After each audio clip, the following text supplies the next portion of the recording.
Hello friends, नमस्कार। मैं ओंकार नाथ ओंकारस competitions के यूट्यूब चैनल पर आपका स्वागत करता हूं।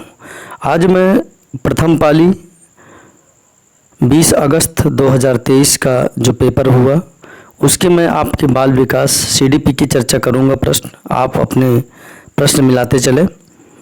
जैसा कि इसमें पहला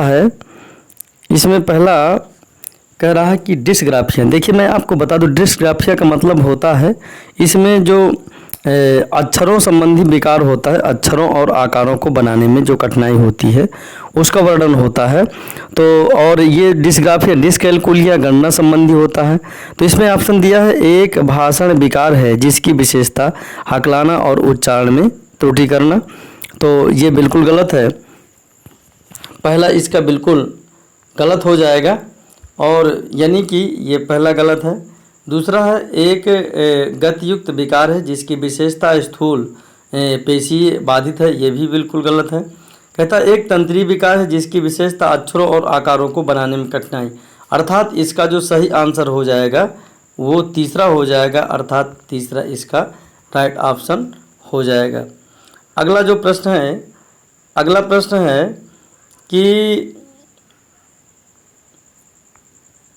प्रतिभावान बच्चों को शिक्षित करने का उकाबन जो उन्हें असामान्य रूप से तीव्र गति से पाठचर्या के माध्यम से आगे बढ़ाता है, क्या कहलाता है? देखिए, मैं आपको बता दूं, ये तीव्र गति का मतलब होता है कि जैसे कोई बालक बहुत होशियार है तो उसको हम 2 की कक्षा ना पढ़ा करके 4 में पढ़ाएं, अर्थात वो जल्दी जंप करता है।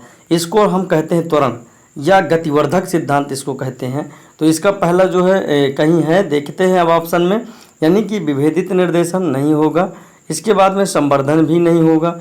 इसमें जो सही ऑप्शन हो जाएगा इसमें हो जाएगा त्वरण, यानी कि त्वरण तीसरा इसका सही ऑप्शन हो जाएगा। अगला प्रश्न है हमारा, शिक्षक जो समावेशी कक्षाओं के दिशा में काम कर रहे हैं उन्हें चाहिए कि वह, देखिए समावेशी का मतलब होता है सभी भाषाओं को लेकर एक साथ समावेशित करना, उनको सही पाठचर्या देना। और तो जैसे इसमें पाठचर्या में अनुकूल करें, बिल्कुल सही है, सभी के साथ रहना चाहिए। विविध दृष्टिकोणों को शामिल करें, सभी के दृष्टिकोणों को शामिल करना चाहिए, किसी के दृष्टिकोण को नेग्लेक्ट नहीं करना चाहिए। अपने स्वयं के अंतर्निहित पूर्वग्रहों की जांच और स्वयं जो पढ़ाया उसकी समय समय पर जांच भी करते रहना चाहिए। पहला, दूसरा, तीसरा सही हो गया। विविधता को एक बाधा, बिल्कुल गलत, क्योंकि एनसीएफ 2005 कहता है कि विविधता एक शिक्षण सामग्री में सहायक है जबकि बाधा उत्पन्न नहीं करता। तो इसका जो सही ऑप्शन हो जाएगा, इसका जो सही ऑप्शन है वो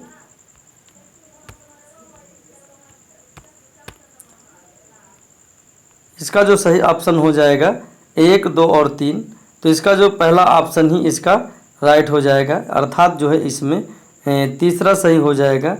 पहला भी गलत हो जाएगा, दूसरा भी, और ये लास्ट का इसका तीसरा सही ऑप्शन हो जाएगा। अगला देखते हैं प्रश्न। अगला कहता है, शैशवावस्था में सामाजिकरण की। अब देखो, शैशवावस्था में इसमें कह रहा है कि शैशवावस्था में सामाजिकरण की संस्थाएं प्रमुख रूप से महत्वपूर्ण है, जब प्रारंभिक बाल्यावस्था में सामाजिक, देखो शैशवावस्था में सामाजिकरण की जो प्राथमिक संस्थाएं प्रमुख रूप से महत्वपूर्ण होती, जबकि कि प्रारंभिक बाल्यावस्था में सामाजिकरण कैसा होता, माध्यमिक होता है। तो इसमें जो इसका सही ऑप्शन पहला गलत हो जाएगा, इसका राइट आंसर दूसरा होगा, तीसरा भी गलत होगा, चौथा भी गलत होगा। चलिए नेक्स्ट प्रश्न की ओर चलते हैं और देखते हैं अगला प्रश्न क्या होगा। तो अगले प्रश्न की चर्चा करते हैं।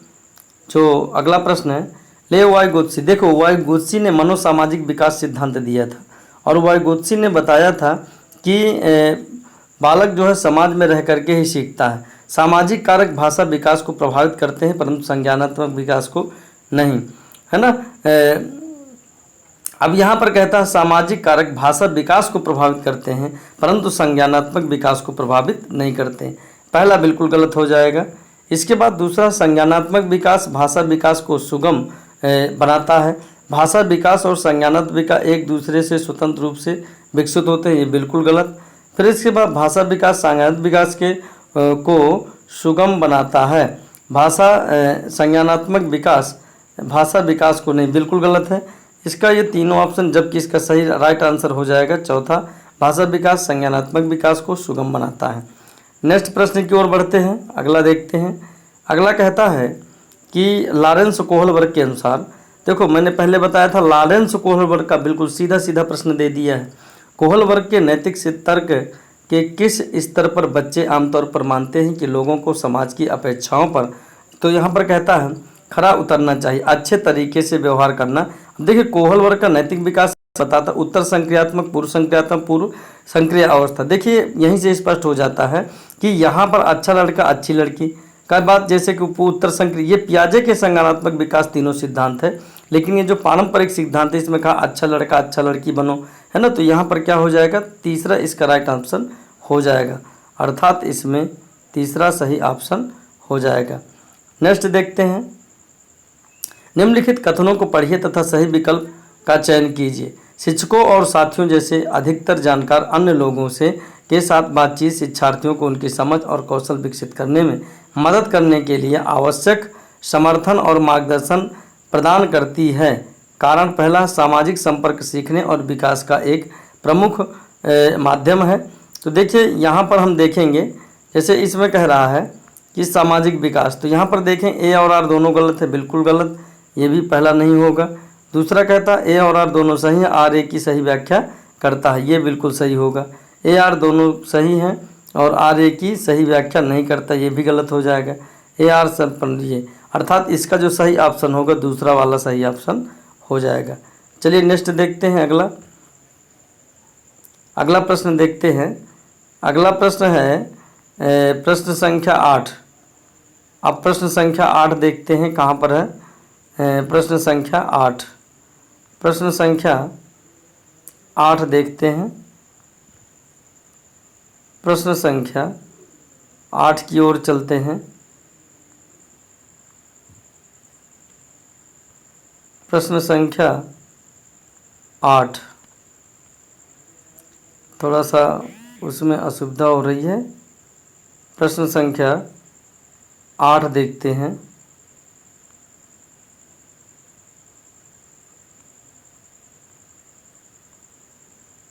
पाँच, छः, सात, सात के बाद प्रश्न संख्या 8। देखिए प्रश्न संख्या 8 में कहता है, प्रश्न संख्या 8 में कहता अधिगम के लिए आकलन का मुख्य लक्षण। देखो अधिगम के लिए आकलन कैसे करते हैं, उन विद्यार्थियों की पहचान कर जिन्हें धीमे सीखने वालों के रूप में वर्गीकृत। एनसीएफ 2005 इसको बिल्कुल मना करता है। विद्यार्थी के प्रदर्शन का मूल्यांकन करना, ग्रेड तो बिल्कुल ही नहीं देना है, ये भी गलत है। विद्यार्थी को प्रतिपुष्टि प्रदान करना जिसका उपयोग उसके अधिगम में, ये बिल्कुल सही है।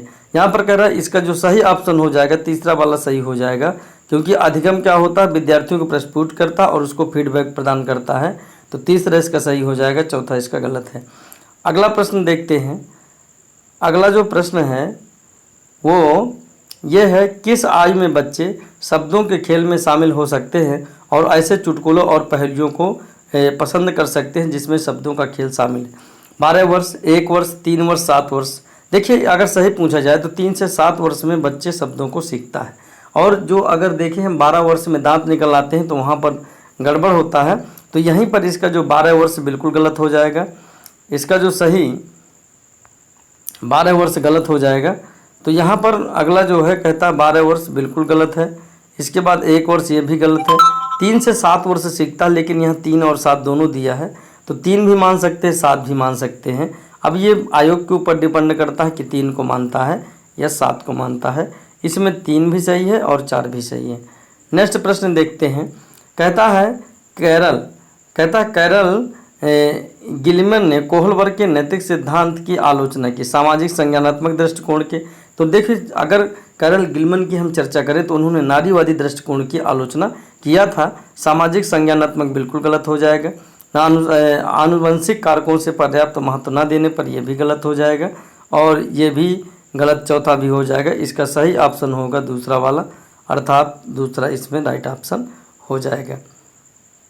अगला प्रश्न है, अगले प्रश्न में कहता है जीन पियाजे। हमने पहले पियाजे कोहलबर्ग से प्रश्न हमेशा पूछता रहा है, तो अगला प्रश्न इसमें से है कि जीन पियाजे के अनुसार पूर्व संक्रियात्मक चिंतन की मुख्य विशेषताओं में से एक है जो स्थिति से एक पहलू ध्यान केंद्रित करने और दूसरे की उपेक्षा करने की प्रवृत्ति को कहते हैं। देखिए यहाँ पर ध्यान केंद्रित की बात कर रहा है, अर्थात एक ही बिंदु पर हमारा दिमाग जाना या एक ही चीज़ को हम देखना इसके अंतर्गत आता है, जिनमें से हो जाएगा केंद्रीकरण।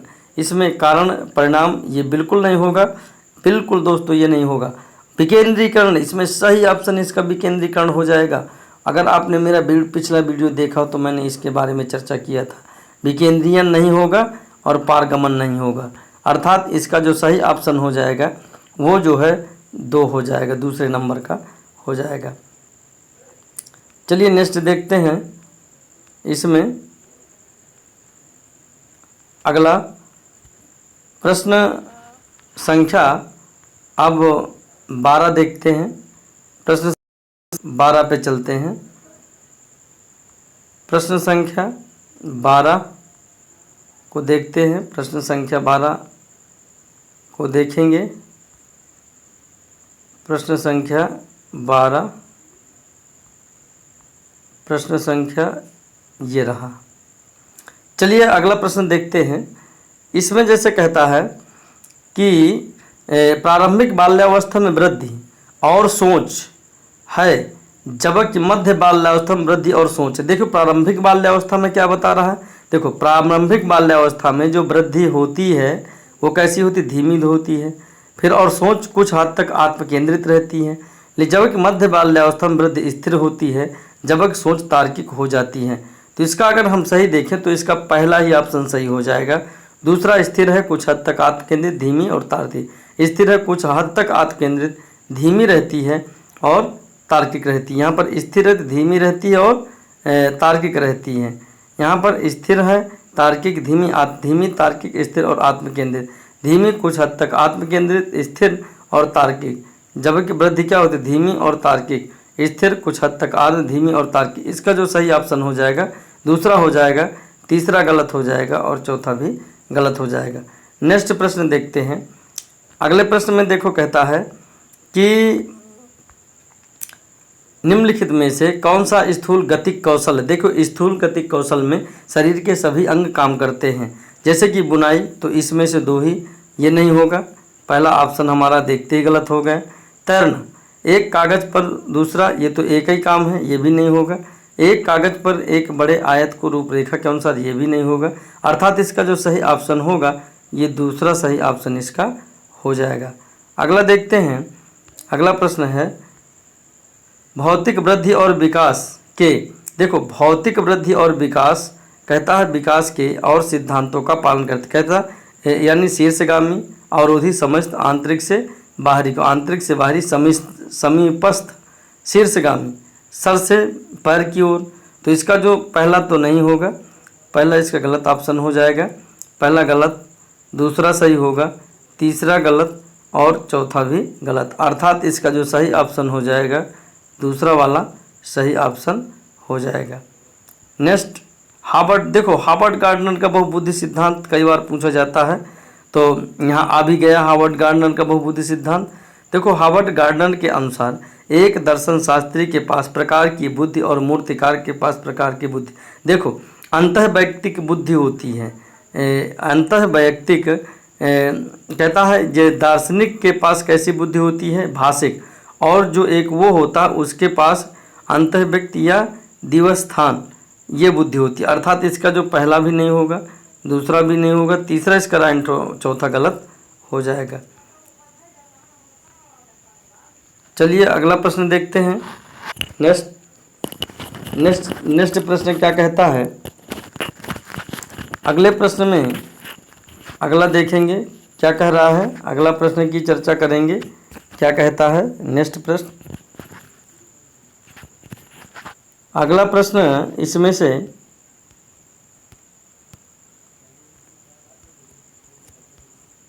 अगला प्रश्न है 15 नंबर, 15 के बाद अब 16 पर देखते हैं। ये 16 वाला आ गया।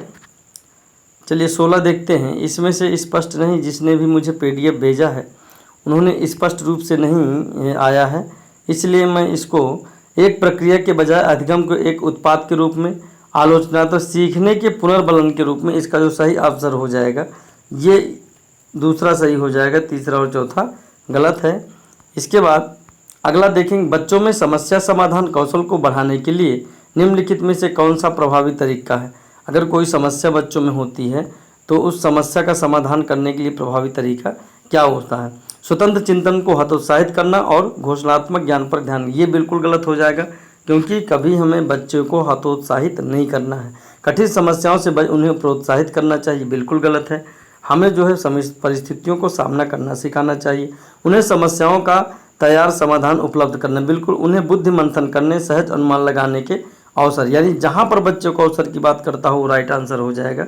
अर्थात इसका जो सही आंसर होगा ऑप्शन नंबर 4 हो जाएगा। अगला प्रश्न कहता है निम्नलिखित कथनों को पढ़िए तथा सही विकल्प का चयन कीजिए। शिक्षकों को सार्थक वातावरण बनाए जिससे सभी बच्चों को सक्रिय भागीदारी और संकल्पना हो सके, बिल्कुल सही है। सभी बच्चे आंतरिक रूप से सीखने के लिए प्रेरित होते हैं और सीखने में सक्षम होते हैं। तो सभी बच्चे आंतरिक रूप से सीखने में प्रेरित हो। देखो ए और आर दोनों सही हैं, आर ए की सही व्याख्या करता है, ये भी इसका गलत हो जाएगा। इसमें कहता है कि यहाँ से कि सभी बच्चे आंतरिक रूप से सीखने के लिए प्रेरित होते हैं और सीखने में सक्षम होते हैं। ए आर दोनों सही है, परंतु आर ए की सही व्याख्या, ए सही है परंतु आर गलत है। पहला इसका गलत हो जाएगा, दूसरा भी, तीसरा भी गलत, चौथा इसका राइट ऑप्शन हो जाएगा। चलिए नेक्स्ट प्रश्न देखते हैं। अगले प्रश्न में कहता है कि निम्नलिखित में से कौन सी प्रक्रिया अधिगम के दौरान योगदान नहीं करती। मतलब जब बच्चा कुछ सीखता है तो कौन सी ऐसी प्रक्रिया है जो सीखने के दौरान जो है कार्य नहीं करती। देखो संगठन, वर्गीकरण, वैचारिकता, गैर प्रासंगिकता, इसमें पहला भी नहीं होगा, दूसरा भी नहीं होगा, तीसरा, जबकि इसका सही ऑप्शन हो जाएगा चौथा, यानी ऑप्शन 4 सही हो जाएगा। नेक्स्ट प्रश्न देखते हैं। अगला प्रश्न 19 के बाद 20, प्रश्न संख्या 20, प्रश्न संख्या 20।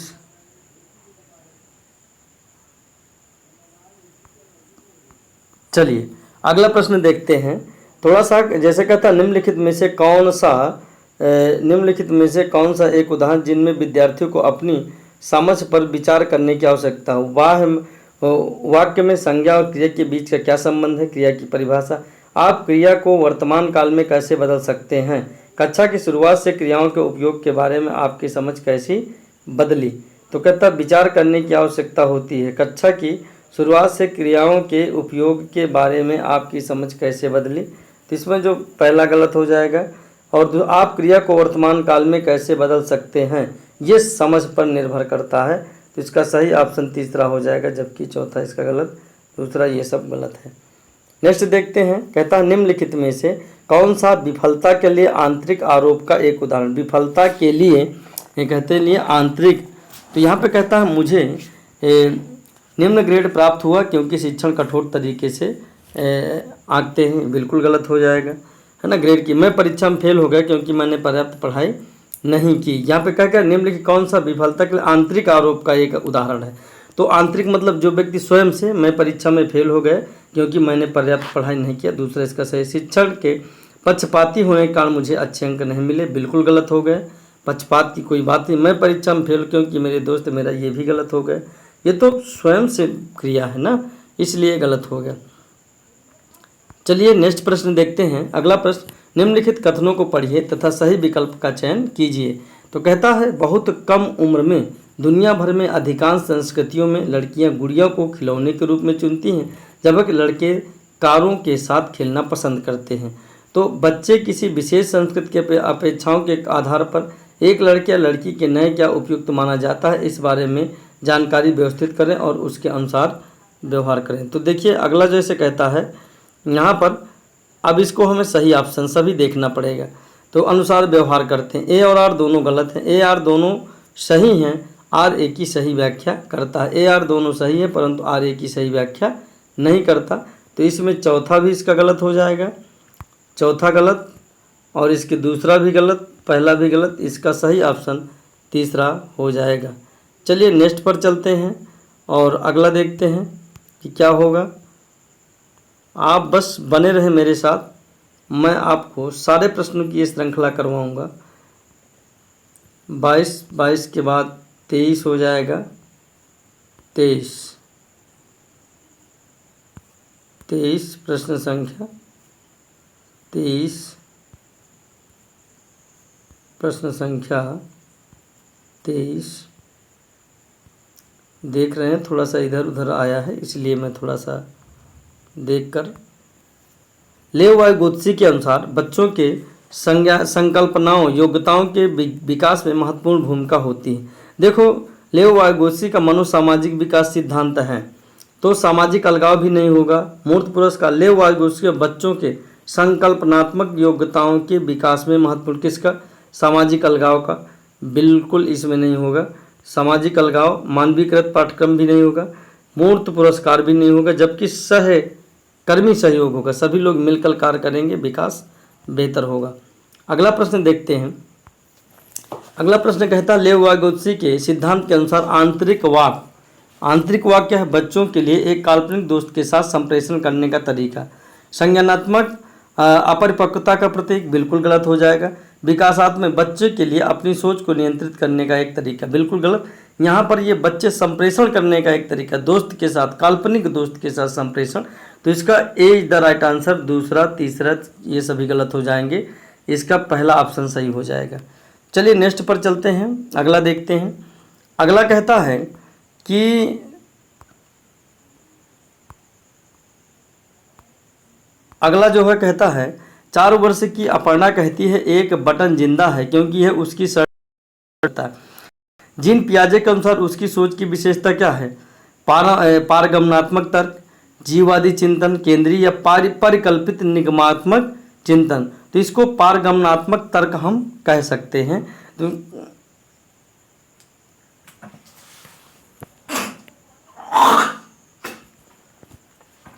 इसका जो सही हो जाएगा ये जीववादी चिंतन हो जाएगा। दूसरा सही है, ये गलत, ये गलत, ये गलत। चलिए अगला प्रश्न देखते हैं। अगला कहता है कि निम्नलिखित में से स्वलीनता वाले विद्यार्थी की विशिष्ट विशेषता कौन? स्व माने होता अपने आप में, कल्पना को तथ्य से अलग करने की श्रेष्ठ क्षमता, स्वलीनता, उन्नत सामाजिक भावनात्मक पाठ, बार बार दोहराना और आवर्ती व्यवहार, संवाद कौशल का दृश्य। देखिए यहाँ पर जो सही हो जाएगा बार बार दोहराना और आवर्ती। स्वलीनता वाले विद्यार्थी विशिष्ट विशेषता कौन सी होती है? कल्पना को तथ्य से अलग करने की श्रेष्ठ क्षमता, हाँ स्वलीनता वाले में, उन्नत सामाजिक भावनात्मक, बार बार दोहराना और आवर्ती व्यवहार। इसमें उन्नत सामाजिक भावना परिकल्पना हो जाएगी, पहला गलत हो जाएगा, दूसरा, तीसरा।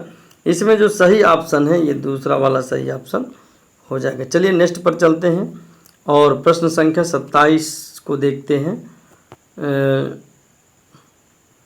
प्रश्न संख्या 27 की ओर बढ़ते हैं और देखते हैं प्रश्न संख्या 27। ये यहाँ से आ गया। प्रश्न संख्या 27 पे देखेंगे, निम्नलिखित कथनों को पढ़िए, सही विकल्प का चयन कीजिए। एक तो अभिकथन है, कहता है शिक्षार्थियों के बीच समालोचना चिंतन को सुगम बनाने के लिए शिक्षकों को उन्हें विविध परिस्थितियों और विभिन्न दृष्टिकोणों से अवगत कराना चाहिए, बिल्कुल सही है। आर कारण क्या है? जब विद्यार्थी विविध मतभेदों के बीच बातचीत में संलग्न होते हैं तो वह समालोचनात्मक और रचनात्मक रूप से सोचने की अपनी क्षमताओं को सीखने और समृद्ध बनाते हैं। देखिए यहाँ पर अगर हम देखें तो थोड़ा सा बड़ा कर लेते हैं इसको, क्योंकि प्रश्न बराबर नहीं दिख रहा। यहाँ पे कहता है ए आर दोनों गलत है, ए आर दोनों सही हैं, आर एक ही सही व्याख्या करता है। इसमें दूसरा सही है, पहला गलत, तीसरा गलत, क्योंकि ये तीनों गलत है। नेक्स्ट प्रश्न पर देखते हैं। अगला कहता है कि निम्नलिखित में से अधिगम का प्राथमिक लक्ष्य कौन सा? अधिगम माने होता है सीखना, है ना, तथ्य को रटना, बिल्कुल गलत, क्योंकि एनसीएफ 2005 रटने की तो बातें नहीं करता है, तो पहला गलत हो जाएगा। यंत्रवत याद करने के पूर्वाभ्यास में उत्कृष्ट बनाना, यंत्रवत बिल्कुल गलत हो जाएगा। समकक्षियों के साथ प्रतिस्पर्धा, समालोचनात्मक चिंतन का विकास, इसका जो सही हो जाएगा प्राथमिक लक्ष्य कौन सा होना? समालोचनात्मक चिंतन का विकास, यही जो है सही हो जाना चाहिए, अर्थात फोर्थ इसका सही उत्तर हो जाएगा। नेक्स्ट प्रश्न देखते हैं। अगला जो प्रश्न है कहते हैं बच्चे सबसे प्रभावी ढंग से तब सीखते हैं यदि कोई अवधारणा सामान्य से विशिष्ट की ओर बढ़ती है, अमूर्त से मूर्ति की ओर बढ़ती है, जटिल से सरल की ओर, तर्कसंगत अनुभव। देखिए इसमें अगर सही देखें तो पहला तो इसका सामान्य से विशिष्ट की ओर, अमूर्त से मूर्त, देखो मूर्त से अमूर्त की ओर होना चाहिए तब सही होता, तो ये दूसरा वाला भी गलत हो जाएगा। जटिल से सरल की ओर, जबकि सरल से जटिल की ओर होना चाहिए। तर्क संगत बिल्कुल गलत हो जाएगा, इसका सही ऑप्शन ए हो जाएगा, यानी कि a the America is the right answer हो जाएगा। चलिए नेक्स्ट प्रश्न देखते हैं, लास्ट प्रश्न है और इस प्रश्न में कहता है विद्यार्थियों को सीखने की शैलियों में विविधता क्या करती है, को महत्व दिया जाना चाहिए, मानव विविधता के प्रतिबिंब के बारे में देखा जाना चाहिए, कि उपेक्षा, देखियो की उपेक्षा की जानी चाहिए और सीखने की शैली में एकरूपता लाने का प्रयास किया। कहता है विद्यार्थियों की सीखने की शैलियों में विविधता क्या करती है, विविधता की उपेक्षा की जानी चाहिए और सीखने की शैली में एकरूपता लाने का प्रयास किया जाना है। जो शिक्षण अधिगम प्रक्रिया के दौरान ध्यान में नहीं रखना चाहिए, बिल्कुल से को शिक्षण अधिगम प्रक्रिया में बाधा उत्पन्न करना बिल्कुल गलत हो जाएगा। को शिक्षण अधिगम प्रक्रिया के दौरान ध्यान में नहीं रखना चाहिए। शैलियों में विविधता ये भी गलत है, ध्यान में रखना चाहिए। की उपेक्षा की जानी चाहिए, सीखने की शैली में एकरूपता लाने का प्रयास किया जाना चाहिए। को महत्व दिया जाना चाहिए, मानव विविधता के प्रतिबिंब के रूप में देखा जाना चाहिए। इसका ए द राइट आंसर हो जाएगा। तो दोस्तों कैसा लगा मेरा ये सेशन, और आप अपने जल्दी फटाफट प्रश्न इससे मिला लीजिए, और वीडियो अच्छा लगा हो तो मेरे चैनल को लाइक शेयर और सब्सक्राइब करना ना भूलें।